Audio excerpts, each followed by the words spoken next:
चलिए श्रृंखला को आगे बढ़ाते हैं। एक टॉपिक कंप्लीट हो गया है, चुनाव। अब दूसरा क्या चल रहा है? संसद, राज्य विधानमंडल, स्थानीय सरकार की कार्यप्रणाली, functioning of parliament, state legislature and local government. ये कुछ पॉइंट हैं, इस पे जो है डिस्कस होगा पूरा पूरा लेक्चर। ये पढ़ते रहिए आराम से, कोई रास्ता नहीं है, पढ़ाई के अलावा कोई विकल्प नहीं है। शॉर्टकट, देखिए शॉर्टकट वालों के लिए तो भाई बस वही है कि वो तो लोग सोचते हैं 2 रुपये दान करके हम स्वर्ग पहुंच जाएं है ना। शॉर्टकट तो फिर बात ही अलग है ना भाई। खैर, हम टॉपिक शुरू करते हैं। पहला आर्टिकल है आंतरिक आपातकाल, इंटरनल इमरजेंसी। क्या हुआ मुद्दा इसमें?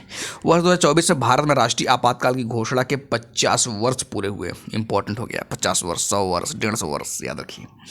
ज्ञातव्य है कि 20 जून 1975 को आंतरिक आपातकाल की घोषणा की गई थी। कौन सा आपातकाल था वो? आंतरिक आपातकाल था। चलिए चर्चा शुरू करते हैं उसके बारे में। आपातकाल क्या है? भारत में आपातकाल के दौरान ज़्यादातर मौलिक अधिकारों को निलंबित किया जाता है। मौलिक अधिकार निलंबित होते हैं, पॉइंट ध्यान रखिएगा। भारत में आपातकाल के दौरान मौलिक अधिकार निलंबित होते हैं, ठीक है ठीक बात है। आपातकाल के दौरान मौलिक अधिकारों को निलंबित करने का प्रावधान कहाँ से लिया गया है? जर्मनी के वाइमर संविधान से लिया गया है। Static, pure static. बस आपको क्या है, रिकॉल करना है, सुनते रहिए आराम से।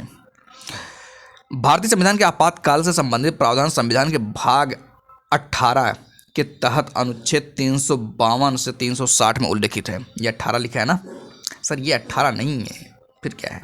कुछ नहीं है। इन प्रावधानों को शामिल करने के पीछे का औचित्य देश की संप्रभुता, एकता, अखंडता, सुरक्षा, लोकतांत्रिक राजनीतिक व्यवस्था और संविधान की रक्षा करना है। ये कुछ टर्म्स है जिसकी वजह से क्या होता है, कुछ प्रावधान बनाए गए हैं ऊपर, आपने देखा होगा। अब आता है क्या, आपातकाल के प्रकार। आपातकाल के प्रकार कौन कौन से हैं? पहला है राष्ट्रीय आपातकाल, दूसरा है राष्ट्रपति शासन, तीसरा है वित्तीय आपातकाल। राष्ट्रीय आपातकाल लगता है 352 के अंतर्गत अनुच्छेद, और राष्ट्रपति शासन लगता है अनुच्छेद 356 के अंतर्गत। वित्तीय आपातकाल लगता है अनुच्छेद 360 के अंतर्गत। अब आपको लग रहा है सर ये तो हमको आता है। भाई आता है तो पढ़ लोगे फिर से तो मतलब दिमाग से मतलब कि क्या हो जाएगा, एक्स्ट्रा हो जाएगा। सर मैं डबल क्वेश्चन सही कर दूंगा है ना, ऐसा लगता है कभी। युद्ध या बाह्य आक्रमण, बाह्य आपातकाल। सशस्त्र विद्रोह, आंतरिक आपातकाल किसमें है? राष्ट्रीय आपातकाल में। राष्ट्रपति शासन क्या है? इसमें राज्य में संवैधानिक तंत्र के विफल हो जाने पर, जब राज्य में संवैधानिक तंत्र के विफल हो जाने पर लगाया जाता है, क्या बोलते हैं? राष्ट्रपति शासन। वित्तीय आपातकाल, वित्तीय स्थिरता के समक्ष खतरा, वित्तीय स्थिरता के समक्ष खतरा। तो ये कुछ पॉइंट है, आप जो है इसको ध्यान रखिएगा। ध्यान पहले से होगा, उम्मीद करता हूँ। सर आप उम्मीद बहुत ज़्यादा करते हैं। आपातकाल की घोषणा की प्रक्रिया। अब आपातकाल की जो घोषणा होती है वो होती कैसे है, कैसे कैसे किया हो जाता है, अब इसको आराम से थोड़ी देर में 2-4 पॉइंट में आप समझ जाएंगे। क्या है? अनुमोदन। आपातकाल की उद्घोषणा को 1 महीने के भीतर, पॉइंट याद रखिएगा, 1 महीने के भीतर संसद के दोनों सदनों द्वारा अनुमोदन होना आवश्यक है। 1 महीने के भीतर संसद के दोनों सदनों की बात हो रही है, एक सदन नहीं। उसके बाद क्या है? अवधि, टाइम पीरियड क्या है? राष्ट्रीय आपातकाल उद्घोषणा जारी होने की तिथि से 6 महीनों तक लागू रहता है। मतलब अगर राष्ट्रीय आपातकाल की घोषणा हो चुकी है तो वो 6 महीने तक लागू रहेगा। इसे संसद के दोनों सदनों द्वारा पारित एक संकल्प के माध्यम से, ध्यान रखिएगा संविधान संशोधन नहीं है, संकल्प के माध्यम से अगले 6 महीनों के लिए और बढ़ाया जा सकता है। कितना?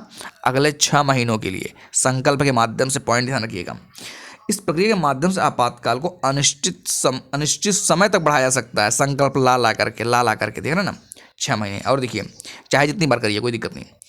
इस प्रावधान को 44वें संविधान संशोधन अधिनियम 1978 द्वारा संविधान में जोड़ा गया था। बेसिक मतलब मूल संविधान में नहीं था, जोड़ा गया था, पॉइंट ध्यान रखिएगा। शब्दों पर गौर करिएगा, पता चला कि कुछ भी सोच रहे हैं अपने से ही बैठे बैठे ठंडी में, सर कंबल में मज़ा आ रहा है, अच्छा मज़ा आ रहा है, फिर उल्टा पल्टा सोचेंगे। पॉइंट रखिए। आपातकाल को मंजूरी देने या जारी रखने का संकल्प प्रत्येक सदन में विशेष बहुमत द्वारा पारित किया जाना चाहिए। विशेष बहुमत, ये भी ध्यान रखिए। अब विशेष बहुमत नहीं पता फिर बात ही लगे, है ना, फिर वही पढ़ाना शुरू, अच्छा है दिया भी है। पीटी थ्रस्टर बनाने वाले में समझदार बहुत ज़्यादा हैं, वो तो है एक्सपर्ट सब। विशेष बहुमत कुछ सदस्यों के 50%, कुल सदस्यों के 50% से अधिक तथा उपस्थित और मतदान करने वाले कम से कम 2/3 सदस्यों का बहुमत, कम से कम 2/3, 2/3, ये ध्यान रखिएगा। विशेष परिस्थिति ये क्या है? यदि 6 महीने की अवधि के दौरान लोकसभा भंग हो जाती है, यदि 6 महीने की अवधि के दौरान लोकसभा भंग हो जाती है और आपातकाल की स्थिति को आगे जारी रखने की मंजूरी नहीं मिल पाती है, तो इस उद्घोषणा की वैधता लोकसभा के पुनर्गठन के बाद उसकी पहली बैठक से 30 दिनों तक बनी रहती है, बशर्ते इस बीच राज्यसभा ने इसे जारी रखने की मंजूरी दी हो। राज्यसभा सपोर्ट किया है तो चलता रहे, कोई दिक्कत नहीं है। आपातकाल का निरसन, रिवोकेशन, इसमें क्या है? राष्ट्रपति किसी भी समय एक अनुवर्ती उद्घोषणा के माध्यम से आपातकाल संबंधित उद्घोषणा को रद्द कर सकता है, किसी एक अनुवर्ती उद्घोषणा, ठीक है। इसके लिए संसदीय अनुमोदन की आवश्यकता नहीं होती है, इसके लिए संसदीय अनुमोदन की आवश्यकता नहीं होती है। आपातकाल की उद्घोषणा को जारी रखने की अस्वीकृति से संबंधित प्रत्येक संकल्प को लोकसभा द्वारा साधारण बहुमत से अनुमोदन प्राप्त होना आवश्यक है, लोकसभा द्वारा, ये भी पॉइंट ध्यान रखिएगा, ठीक है। चलिए अब क्या है? आंतरिक आपातकाल क्या है? आंतरिक आपातकाल के बाद 44वें संविधान संशोधन अधिनियम 1978 के माध्यम से लाए गए संवैधानिक परिवर्तन, देखिए जब आंतरिक आपातकाल लगा था उसके बाद लाया गया क्या? 44वां संविधान संशोधन अधिनियम 1978, ठीक है। ये क्या है? लिखित अनुमोदन, आपातकाल की घोषणा केवल मंत्रिमंडल द्वारा राष्ट्रपति को दी गई लिखित सलाह के आधार पर ही की जा सकती है, ध्यान रखिएगा, क्या? लिखित सलाह के आधार पर, ठीक है। मौलिक अधिकार, अनुच्छेद 359 का दायरा सीमित कर दिया गया, क्या? 359 का दायरा, इसमें क्या किया गया? इसका अर्थ है अपराधों के लिए उस दोषसिद्धि के संबंध में संरक्षण का अधिकार अनुच्छेद 20 तथा प्राण और दैहिक स्वतंत्रता के संरक्षण का अधिकार अनुच्छेद 21 आपातकाल के दौरान लागू रहेंगे। याद रखिएगा, लोकसभा का कार्यकाल अनुच्छेद 83 और 172 में संशोधन करके लोकसभा के कार्यकाल को 6 वर्ष से घटाकर वापस 5 वर्ष कर दिया गया। ये भी पॉइंट ध्यान रखिएगा, पहले कितना था? पहले 6 वर्ष था, उसको क्या करके 5 वर्ष किया गया। सर ऐसा हुआ है? हम बिल्कुल हुआ है। अनुच्छेद 275 का हटाना, इस पर क्या है? यह अनुच्छेद केंद्र सरकार को किसी भी राज्य में कानून और व्यवस्था की किसी भी गंभीर स्थिति से निपटने के लिए संघ के किसी भी सशस्त्र बल या किसी अन्य बल को तैनात करने की शक्ति प्रदान करता है, ये भी ध्यान रखिएगा। न्यायिक समीक्षा, राष्ट्रपति या उपराष्ट्रपति चुनाव से उत्पन्न या उससे जुड़े किसी भी संशयों और विवादों की जांच सुप्रीम कोर्ट द्वारा की जाएगी तथा उसका फैसला भी सुप्रीम कोर्ट ही करेगा, कोई और नहीं करेगा। चाय की टपरी पर बैठ कर चर्चा कर रहे हैं कि हम सोच रहे हैं कि राष्ट्रपति के चुनाव को भंग कर दिया जाता, पर मेरी कोई सुनता नहीं है, क्या करें। टेंशन रहता लोगों को। खैर, दूसरा आर्टिकल बात है, दल बदल विरोधी कानून, एंटी डिफेक्शन लॉ, बहुत इंपॉर्टेंट है, आप एम लक्ष्मीकांत में घूम घूम के पढ़े होंगे। आर्टिकल क्या है? सुप्रीम कोर्ट ने 10वीं अनुसूची की संवैधानिकता को चुनौती देने वाले रिट याचिका खारिज कर दी है, बस इसीलिए न्यूज में है। दल बदल रोधी कानून के बारे में इसके बारे में चर्चा करते हैं। दल बदल रोधी कानून में उन विधि निर्माताओं को अयोग्य ठहराने का प्रावधान किया गया है जो अपने राजनीतिक दल पर टिकट पर निर्वाचित होने के बाद स्वेच्छा से अपने दल की सदस्यता छोड़ देते हैं। मतलब कि किसी दल से टिकट लिए, जीत गए, फिर उसे छोड़ भी दिए, तो उसके लिए जो है यहाँ पर प्रावधान किया गया है कि इनको अयोग्य ठहराया जाए, नहीं ठहराया जाए। देखिए, इसे 52वें संशोधन अधिनियम 1985 के माध्यम से 10वीं अनुसूची में शामिल किया। 10वीं अनुसूची याद रखिएगा, 52वां संविधान संशोधन 1985, ये भी ध्यान रखिएगा। उसमें क्या, उसके बाद क्या है कि दल बदल से उत्पन्न होने वाली अयोग्यता से संबंध में किसी भी प्रश्न का निर्णय सदन का पीठासीन अधिकारी करता है। पीठासीन अधिकारी ध्यान रखिएगा, जो अध्यक्ष बैठते हैं, सभापति बैठते हैं, ऐसा नहीं कोई भी आकर कर देगा। अयोग्यता के आधार, निम्नलिखित आधार पर सदस्यता समाप्त हो जाएगी। मैं इसलिए बोला हूँ पीठासीन अधिकारी क्योंकि कभी कभी राष्ट्रपति आ जाता है तो आदमी कंफ्यूज जाता है उसी में। अयोग्यता के आधार पर, निम्नलिखित आधार पर सदस्यता समाप्त हो जाती है, ध्यान रखिएगा कब कब सदस्यता। यदि कोई सदस्य स्वेच्छा से अपने दल की सदस्यता छोड़ दे, जब अपने दल छोड़ी तो बात खत्म, सदस्यता खत्म, फिर आप सदस्य नहीं है जबरदस्ती का। ठीक है।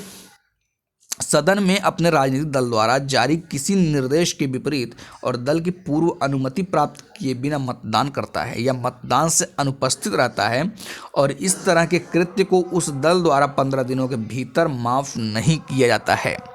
15 दिन याद रखिए, 15 दिन अगर भीतर माफ नहीं किया गया समस्या बढ़ जाएगी। ठीक है, तो ये भी पॉइंट आप उम्मीद है कि दिमाग में रखेंगे। यदि कोई निर्दलीय सदस्य चुनाव के बाद किसी राजनीतिक दल में शामिल हो जाता है तो वह अयोग्य हो जाता है। यदि कोई निर्दलीय दल किसी चुनाव के बाद किसी राजनीतिक दल में शामिल होता है तो अयोग्य, मतलब कि चुनाव हो गया, अब आप सोच रहे हैं हम इस दल में चले जाएं जीतने के बाद, तो ऐसा नहीं होगा, अयोग्य हो जाएंगे। ठीक है।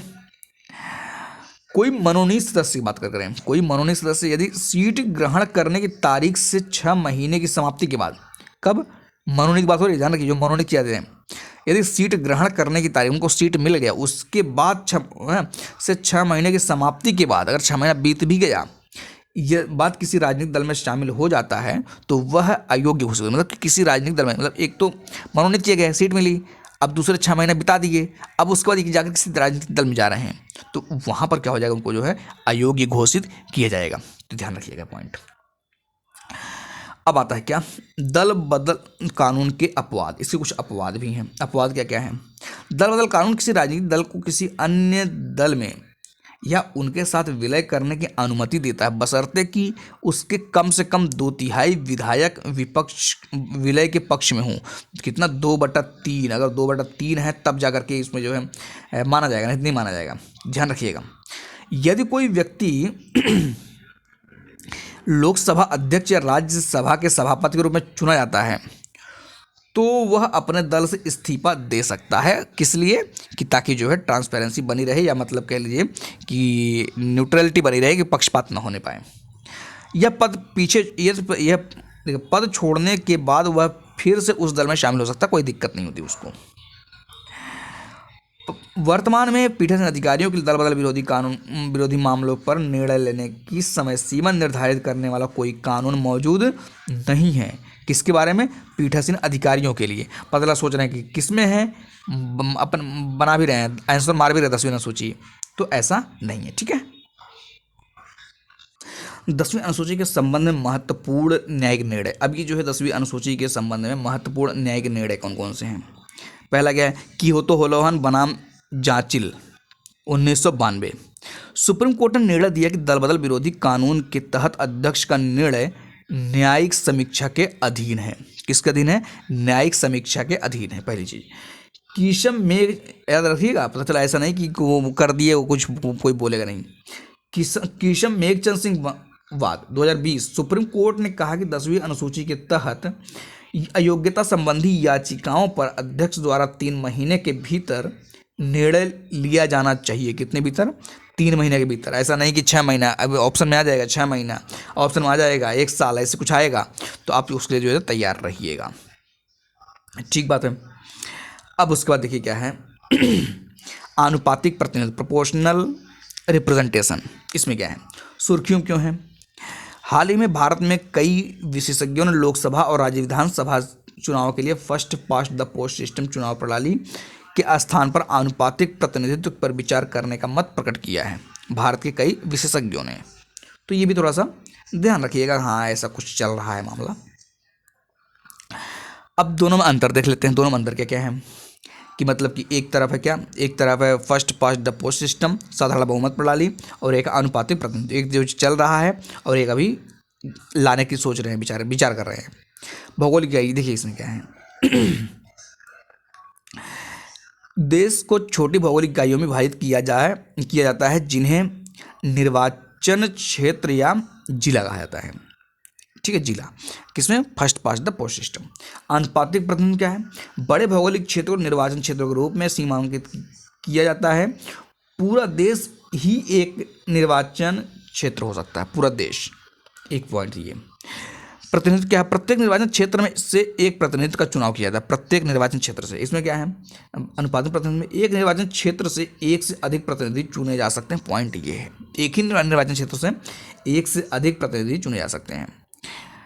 मतदान प्रक्रिया क्या है? मतदाता किसी भी उम्मीदवार को मत दे सकते हैं, मतदाता किसी भी उम्मीदवार को मत दे सकते हैं। और यहाँ पर अनुपातिक प्रश्न क्या है कि मतदाता किसी भी दल को वोट दे सकते हैं, उम्मीदवार ही छोड़िए, किसी भी दल को वोट दे सकते हैं। सीट वितरण, किसी दल को विधायिका में वोटों की तुलना से अधिक सीटें मिल सकती हैं। किसी दल को विधायिका में वोटों की तुलना से अधिक सीटें मिल सकती हैं। जीतने वाले उम्मीदवार को जरूरी नहीं कि बहुमत 50% +1 से वोट मिले। ठीक है, इसमें क्या है, प्रत्येक दल को प्राप्त वोटों के प्रतिशत के अनुपात में विधायिका में सीटें मिलती हैं। सीट समझ रहे ना? तो ये पॉइंट आप जो है ध्यान रखिएगा। उसके बाद क्या पॉइंट है, ये देखिए, उदाहरण के एग्जाम्पल दे रहे हैं कि यूएसए, यूके, कनाडा, भारत, यहाँ पे क्या है सब, यहाँ पर लोकसभा विधानसभाएं हैं, इसलिए जो है यहाँ पर क्या है, first past the post system है। देखिए आपको इजराइल या नीदरलैंड में क्या है, अनुपातिक है। लाभ क्या क्या है, लाभ जरा देख लीजिए, लाभ में क्या क्या है। आम मतदाताओं के लिए समझना आसान है, एक स्थिर सरकार के गठन को सुगम बनाती है। किसी इलाके में चुनाव जीतने के लिए अलग अलग सामाजिक समूहों के मतदाताओं को एक साथ आने के लिए प्रोत्साहित करती है। और इसमें अनुपातिक क्या है, सभी दलों का उनके वोट शेयर के आधार पर प्रतिनिधित्व सुनिश्चित करते हैं। ये चीज़ अल्पसंख्यक दलों और स्वतंत्र उम्मीदवारों के साथ निष्पक्ष व्यवहार करते हैं, ये आपको पता ही होगा। कम वोट बर्बाद होते हैं क्योंकि अधिक लोगों की प्राथमिकताओं पर विचार किया जाता है। ठीक है, ये कुछ कंपैरिजन है, बस वैसे ध्यान रखिएगा। एक चिंताएं हैं, प्रॉब्लम है, क्या दिक्कत हो सकती है, दिक्कत यही होगी कि राजनीतिक दलों का उनके वोट शेयर की तुलना में अधिक या कम प्रतिनिधित्व है। भाई जिनका मतलब कि अब जैसे जो हार गया चुनाव में, अब जो हार गए उनका सब वोट बेकार चला गया, उनको कोई सुन ही नहीं रहा है ना, इस तरह होता है। अल्पसंख्यक छोटे समूह छोटे दलों के लिए पर्याप्त प्रतिनिधित्व सुनिश्चित नहीं करती है, ये भी एक समस्या आई है। और इसमें क्या है, अनुपातिक में कई छोटे दलों के साथ खंडित विधायिका को जन्म दे सकता है, मतलब कि सब नेता बने पड़े, 3-4 नेता बने पड़े हैं, कुछ काम ही नहीं होने दे रहे हैं, बस लड़ रहे हैं आपस में। संसदीय लोकतंत्र में कम स्थिर गठबंधन सरकारें हो सकती हैं, बिल्कुल हो सकती हैं, कि जब मिल करके सब होता ना कि सपोर्ट करना भी खतरनाक चीज़ होती है, जबरदस्ती का निर्णय नहीं ले पा रहे हैं, पता चला। अनुपातिक प्रतिनिधित्व प्रणाली के प्रकार, अब इसमें जो है अनुपातिक प्रतिनिधित्व प्रणाली के प्रकार देखिए क्या है। पहला है एकल संक्रमणीय मत प्रणाली, दूसरा क्या है सूची प्रणाली या पार्टी लिस्ट सिस्टम, तीसरा क्या है मिश्रित सदस्य अनुपातिक प्रतिनिधित्व MMPR। इसमें क्या है देखिए, सबसे पहले बात कर लेते हैं एकल संक्रमणीय मत प्रणाली। इसमें क्या है, इस प्रणाली में मतदाता अपने उम्मीदवार को वरीयता क्रम में स्थान या रैंक देता है, किसको, अपने उम्मीदवार को। दूसरा क्या है, इसमें क्या पॉइंट है, इस निर्वाचन प्रणाली को अग्रलिखित निर्वाचनों के लिए अपनाया गया है।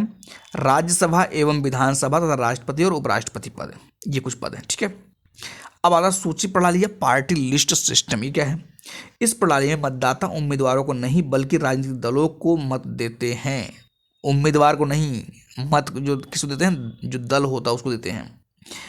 इसके बाद दल प्राप्ति मतों के हिस्से के अनुपात में सीटें प्राप्त करते हैं। ठीक बात है। अब मिश्रित में क्या है कि प्रत्येक प्रादेशिक निर्वाचन क्षेत्र से first past the post system FPTP के जरिए एक प्रत्याशी का निर्वाचन किया जाता है। इसके अलावा विविध दलों को प्राप्त मतों के प्रतिशत के आधार पर भी अतिरिक्त सीटों का भरा जाता है। तो ये कुछ पॉइंट हैं, आप ये देख लीजिए कि अनुपातिक प्रतिनिधित्व प्रणाली में क्या क्या चीज़ें हैं। उसके बाद क्या आता है, ये कौन से हैं, संसदीय समितियां, इसके बारे में अब जो है आराम से चर्चा करते हैं। ठीक है, इसके बाद क्या आता है, संसदीय समितियां, देखिए आराम से, इसमें क्या है, पार्लियामेंट्री कमेटी, लोक लेखा समिति PAC और प्राक्कलन समिति के पुनर्गठन के लिए लोकसभा में प्रस्ताव पेश किए। क्या क्या, EC और PAC, लोक लेखा समिति और प्राक्कलन समिति। अब इसके बारे में उम्मीद है आपने पढ़ा होगा, डिटेल पूरा पढ़ा होगा कि संसदीय समिति के बारे में, संसदीय समितियों के बारे में, इसके बारे में क्या देख लेते हैं। इसका तात्पर्य क्या है, इसका तात्पर्य ऐसी समिति से है जो सदन द्वारा नियुक्त या निर्वाचित होती है। किस द्वारा, सदन द्वारा, पॉइंट याद रखिएगा। अध्यक्ष द्वारा क्या होती है, नामित होती है, ये भी ध्यान रखिएगा।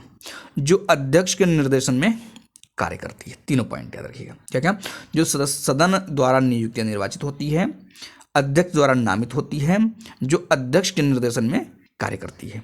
ये 3 पॉइंट आप ध्यान रखिएगा। गले में खराश होने लगती है ना। ये सदन या अध्यक्ष को अपनी रिपोर्ट प्रस्तुत करती है और इन समितियों के लिए सचिवालयी सहायता की व्यवस्था लोकसभा सचिवालय द्वारा की जाती है। संसदीय समितियों का इतिहास ब्रिटिश संसद से जुड़ा है। क्या है? ये समिति अपना प्राधिकार अनुच्छेद इंपॉर्टेंट ध्यान रखिएगा, एक अनुच्छेद 105 और अनुच्छेद 118 से प्राप्त करती हैं। अनुच्छेद 105 में क्या है? सांसदों के विशेषाधिकारों से संबंधित है। किससे संबंधित है? सांसदों के विशेषाधिकारों से संबंधित है। अनुच्छेद 118 क्या है? संसद को अपनी प्रक्रिया और कार्य संचालन को विनियमित करने के लिए नियम बनाने का अधिकार देता है। ये 2 आर्टिकल ध्यान रखिएगा, 105 और 118। उसके बाद क्या पॉइंट आता है? संसदीय समितियों के प्रकार। इसमें क्या है? संसदीय समितियों के प्रकार देखिएगा, एक होता है तदर्थ समितियां, एक होता है अस्थायी समितियां। तदर्थ समितियां क्या है? इन्हें विशिष्ट उद्देश्यों, याद रखिए विशिष्ट उद्देश्य है ना, इन्हें क्या है? विशिष्ट उद्देश्यों के लिए गठित किया जाता है। जब ये समितियां सौंपे गए कार्य पूरा कर लेती है तो क्या हो जाती हैं? विघटित हो जाती हैं, मतलब खत्म हो जाती हैं। जैसे रेलवे कन्वेंशन समिति, संसद भवन परिसर में खाद्य प्रबंधन पर संयुक्त समिति आदि। अस्थायी समितियां क्या होती हैं? ये अस्थायी या नियमित समितियां होती हैं और समय समय पर इनका गठन किया जाता है। जैसे वित्तीय समितियां, विभागों से संबंधित अस्थायी समितियां, अधीनस्थ विधान समिति आदि। ये कुछ पॉइंट हैं, ये भी थोड़ा सा आप जो ध्यान रखिएगा। उसके बाद देख लीजिए कुछ स्टैटिक पोर्शन है। कितना है ये? कुछ बड़ा है क्या? नहीं ज़्यादा बड़ा नहीं है। ठीक है, देख लेते हैं। ये देखिए, हाल ही में सुर्खियों में रहे समितियों का विवरण। लोक लेखा समिति बहुत इंपॉर्टेंट है, ये सब आपको पता होगा।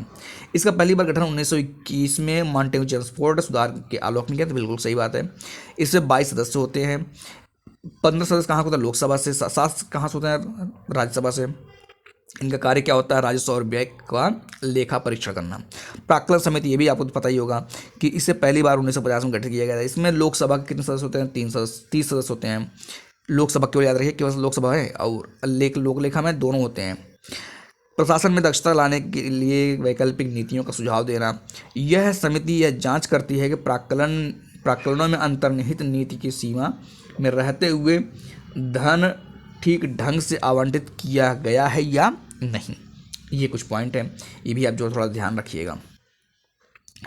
उसके बाद एक आता पॉइंट देखिए, संसदीय राजभाषा समिति PCOL। इसमें क्या है? केंद्रीय गृह एवं सहकारिता मंत्री को सर्वसम्मति से संसदीय राजभाषा समिति के फिर से अध्यक्ष चुना गया है। किसको? केंद्रीय गृह एवं सहकारिता मंत्री कौन है? पता ही है आपको। संसदीय राजभाषा समिति PCOL के बारे में गठन। इसका गठन राजभाषा अधिनियम 1963 की धारा 4 के अंतर्गत 1976 में किया गया था। ठीक है, इस अधिनियम में सरकारी प्रयोजनों के लिए हिंदी को अपनाने का उपबंध किया गया है। किसको? हिंदी को अपनाने का उपबंध किया गया है। इसके अलावा अधिनियम के लागू होने के 10 वर्ष बाद राजभाषा समिति के गठन का प्रावधान किया गया है। तो ये कुछ पॉइंट है, ये भी आप मतलब एक बेसिक अंडरस्टैंडिंग रहेगी तो अच्छा रहेगा।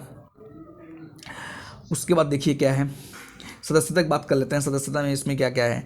इस समिति में 30 सदस्य होते हैं। 20 कहाँ से होते हैं? लोकसभा से। 10 कहाँ से होते हैं? राज्यसभा से। इसका चयन अनुपातिक प्रतिनिधि प्रणाली के अनुसार एकल संक्रमणीय मत के माध्यम से। पॉइंट ध्यान रखिएगा, अनुपातिक प्रतिनिधि प्रणाली। कार्य क्या है? संघ के राजकीय प्रयोजनों के लिए हिंदी के उपयोग में हुई प्रगति की समीक्षा करना तथा राष्ट्रपति के समक्ष सिफारिशें प्रस्तुत करना। ये कुछ काम है इसके। उसके बाद क्या पॉइंट? राज्यसभा की विशेषाधिकार समिति। राज्यसभा की स्पेशल बात हो रही है।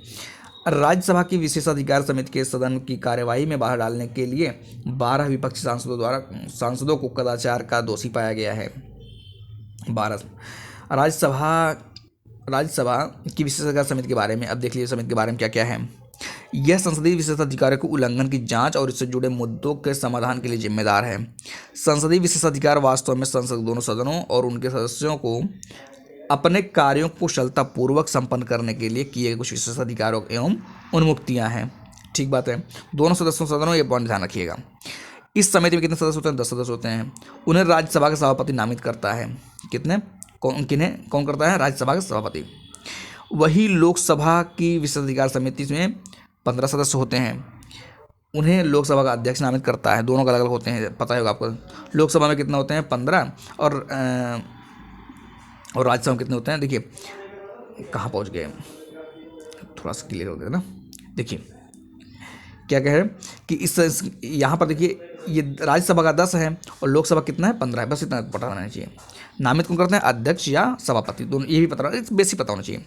राज्यसभा का विशेषज्ञ समिति का अध्यक्ष राज्यसभा के सदस्यों की नियुक्त किया जाता है, उनकी उसकी नियुक्ति राज्यसभापति द्वारा की जाती है। बस ये पता होना चाहिए। चलिए, कैबिनेट समितियाँ ये क्या है? केंद्र सरकार ने 8 कैबिनेट समितियों का गठन किया। 8 देखें ना, कैबिनेट या मंत्रिमंडलीय समितियों के बारे में।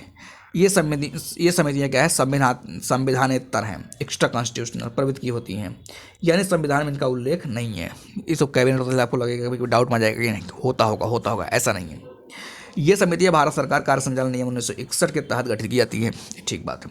कैबिनेट विशिष्ट क्षेत्रों में निर्णय लेने की मदद के लिए समिति प्रणाली का उपयोग करती है। बिल्कुल सही बात है, बिल्कुल सही तो लिखा ही है। बस वो ऐसे ऑप्शन में आएगा जब आप पढ़ेंगे, जब पेपर में रहेगा, ऐसे स्टेटमेंट रहेंगे तो आपको सही गलत करना होता है। राजनीतिक मामलों की समिति, आर्थिक मामलों की समिति और नियुक्ति समिति की अध्यक्षता कौन करता है? प्रधानमंत्री द्वारा की जाती है। किसकी? राजनीतिक मामलों की, आर्थिक मामलों की और नियुक्ति समिति की। तथा संसदीय मामलों की समिति की अध्यक्ष कौन करना? गृहमंत्री। मतलब संसदीय बात आएगी तो कौन करेगा? गृहमंत्री। बाकी चाहे आर्थिक, चाहे राजनीतिक, चाहे नियुक्ति, कौन करेंगे? प्रधानमंत्री।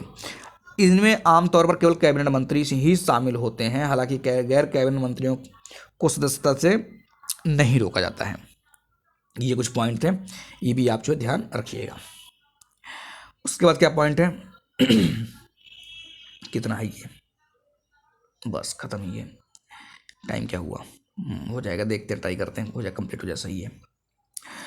संसद का सचिवालय, सेक्रेटरीट ऑफ द पार्लियामेंट, इसमें क्या है? भारतीय संसद के गठन के 75 वर्ष, इंपॉर्टेंट हो गया।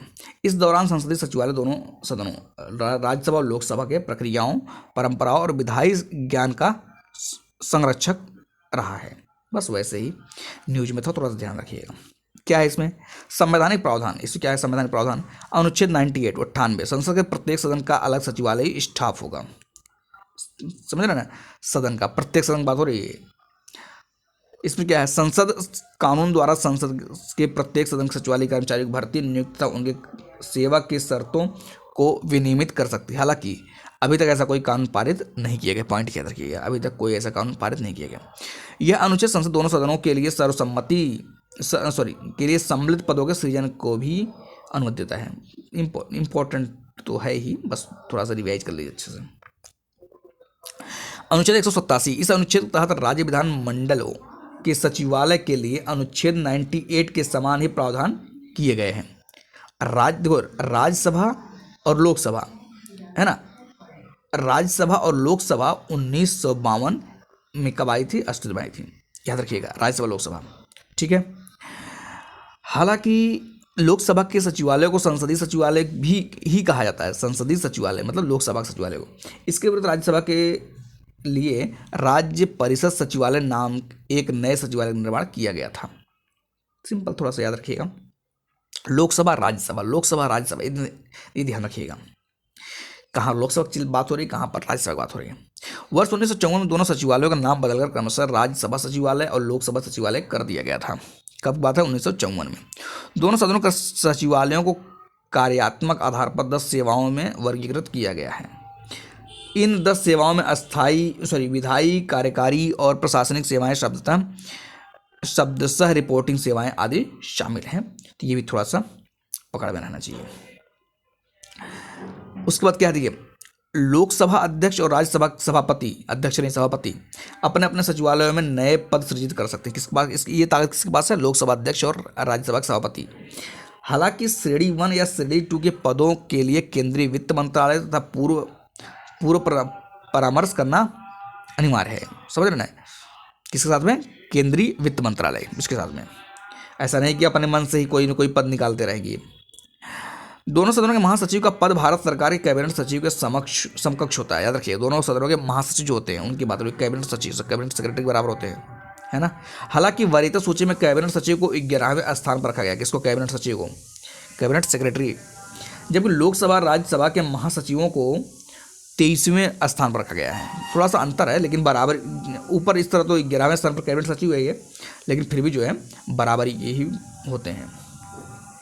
सचिवालय के कार्य का क्या होते हैं, देखिए सचिवालय के कार्य, संसद के सदनों के प्रभावी कामकाज देखने के सचिवालय सहायता उपलब्ध कराता है। पहले चीज कामकाज। दूसरा क्या है, विभिन्न संसदीय समितियों को सचिवालय सेवा प्रदान करता है। किसको, विभिन्न संसदीय समितियों की बात हो रही है, उनकी जो है सेवा देते हैं। अनुसंधान और संदर्भ सामग्री तैयार करना तथा अलग अलग डॉक्यूमेंट प्रकाशित करना, ये सब काम है इनका। वेतन एवं अन्य भुगतान, महासचिव द्वारा पीठासीन अधिकारियों को सहायता और सलाह देना। किसको, महासचिव द्वारा किसको, पीठासीन अधिकारियों। पीठासीन अधिकारी कौन कौन होते हैं पता है आपको, लोकसभा अध्यक्ष और सभापति, सदनों को प्रतिदिन की कार्रवाई का रिकॉर्ड तैयार करना और उन्हें प्रकाशित करना, ये सब इनके कुछ जो है क्या थे, काम थे। सचिवालय संरचना के बारे में देख लेते हैं। एक है लोकसभा, एक है राज्यसभा, है ना। लोकसभा में देख लीजिए, लोकसभा अध्यक्ष, लोकसभा सचिवालय लोकसभा अध्यक्ष के मार्गदर्शन नियंत्रण कार्य करता है, बिल्कुल सही बात है। प्रशासनिक प्रमुख कौन होता है, लोकसभा महासचिव होते हैं। भर्ती और सेवा शर्तें कौन करते हैं, क्या होते हैं, देखिए यहाँ पर राज्यसभा का देख लीजिए कि राज्यसभा सचिवालय सभापति के प्रशासनिक नियंत्रण कार्य का, बिल्कुल सही बात है। प्रशासनिक प्रमुख कौन होता है, महासचिव होते हैं, भी आपको दिख रहा है। भर्ती और सेवा शर्तें क्या है, ये राज्यसभा सचिवालय, ये सब देखते हैं आगे नेक्स्ट पेज में। ये देखिए ये पॉइंट की शर्तें। अब देखिए इनका भी एक नियम था 1955 का, लोकसभा में 1955 का है और राज्यसभा 1957 का है, बस इतना। इन नियमों को राष्ट्रपति को लोकसभा अध्यक्ष के परामर्श से प्रख्यापित किया था, और यहाँ पर जो है किसके, राज्यसभा के सभापति, बस इतना ध्यान रखना। यहाँ पर राज्यसभा सभापति और यहाँ पर लोकसभा अध्यक्ष, ठीक बात है। अब क्या था, महत्वपूर्ण सुर्खियाँ। महत्वपूर्ण सुर्खियों में क्या क्या है, कैबिनेट सेक्रेटरी, ये इंपॉर्टेंट है। कैबिनेट सेक्रेटरी आप जब आईएएस बनेंगे तो पीक पोस्ट ये पता है आपको। इसमें क्या है कि कैबिनेट, केंद्रीय कैबिनेट की नियुक्ति समिति एसीसी ने नए कैबिनेट सचिव की नियुक्ति की मंजूरी दी है। उनका कार्यकाल 30 अगस्त 2024 से 2 वर्षों का होगा, 2 वर्षों का होगा, ठीक है। कैबिनेट सेक्रेटरी के बारे में देख लेते क्या होता है। इनकी नियुक्ति कैबिनेट की नियुक्ति समिति द्वारा वरिष्ठता सह योग्यता के आधार पर की जाती है। वरिष्ठता मतलब जो वरिष्ठ होगा उनकी बात हो रही है, और योग्यता भी, दोनों ध्यान रखना, वरिष्ठता भी योग्यता भी। वह भारत सरकार कार्य का आवंटन नियम 1961 और भारत सरकार कार्य संचालन नियम 1961 के प्रशासन के लिए जिम्मेदार होता है, ठीक है। मुख्य कार्य क्या है, मुख्य कार्य केंद्रीय मंत्रालयों के बीच समन्वय सुनिश्चित करना, पहला काम। मंत्रालय विभागों के बीच मतभेदों को दूर करना, ये भी ध्यान रखिएगा।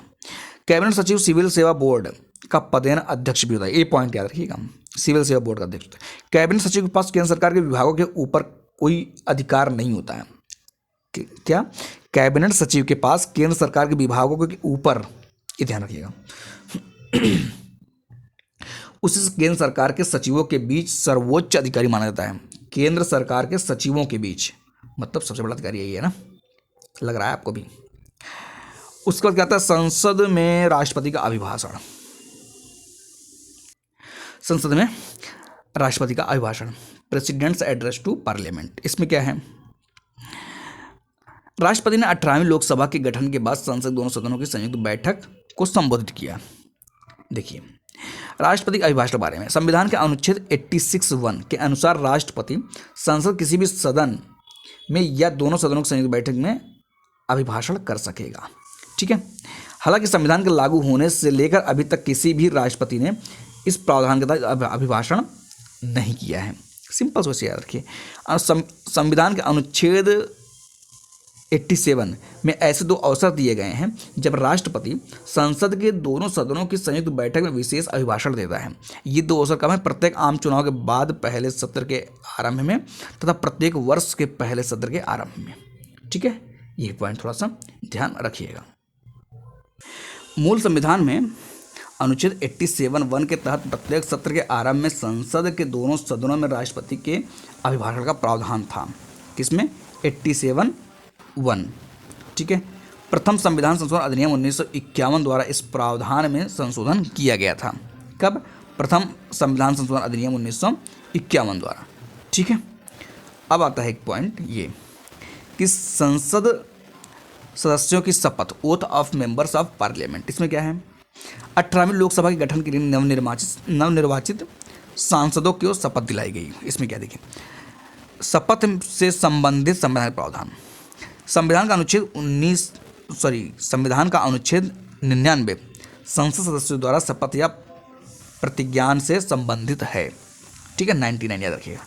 इस अनुच्छेद के अनुसार प्रत्येक सदन का प्रत्येक सदस्य अपना स्थान ग्रहण करने से पहले राष्ट्रपति या उसके द्वारा इस उद्देश्य से नियुक्त व्यक्ति के समक्ष शपथ लेगा या प्रतिज्ञान करेगा। ठीक है, प्रतिज्ञान करेगा। शपथ के प्रारूप संविधान की तीसरी अनुसूची में देगा। ये पॉइंट तो पता ही होगा आपको, संविधान की अनुसूची पढ़ेंगे या शुरुआत में ही आपको एम लक्ष्मीकांत में मिल जाता है। शायद ये आर्टिकल भी अब जो है कंप्लीट हो चुका है। यदि कोई सदस्य शपथ लिए बिना सदन में अपना स्थान ग्रहण करता है तो उसके लिए अनुच्छेद 104 में दंड का प्रावधान किया गया है। क्या कह रहा है? यदि कोई सदस्य शपथ लिए बिना, क्या हुआ इस नियम का अपवाद क्या है? कोई व्यक्ति संसद के लिए चुने बिना मंत्री बन सकता है, हालांकि 6 महीनों के भीतर उसे संसद का सदस्य बनना पड़ता है। तो पता, बहुत फेमस स्टेटमेंट है और आपको पेपर में मिला भी होगा पीवाईक्यू में। शपथ अंग्रेजी या संविधान अनुसूचित 22 भाषाओं में किसी में भी ली जा सकती है। 22 भाषाएं जो है, ठीक है। तो उसके बाद क्या है? उसके बाद देखिए आपका शुरू हुआ क्या, संविधान से संबंधित मुद्दे। तो आज के लिए इतना रखेंगे। कितना टाइम हो गया? 36 मिनट हो गया। आज के लिए इतना रखते हैं, बाकी कवर करेंगे संविधान संबंधित मुद्दे जो भी होंगे धीरे धीरे ख़त्म कर देंगे। कंप्लीट पूरा कंप्लीट कर देंगे। पीठ 365 अब कंप्लीट करके ही मानेंगे। इसके लिए क्या गारंटी दी हमें? शपथ ले क्या? नहीं, कुछ नहीं। ठीक है, आज के लिए रखते हैं, बाकी मिलेंगे नेक्स्ट वीडियो में।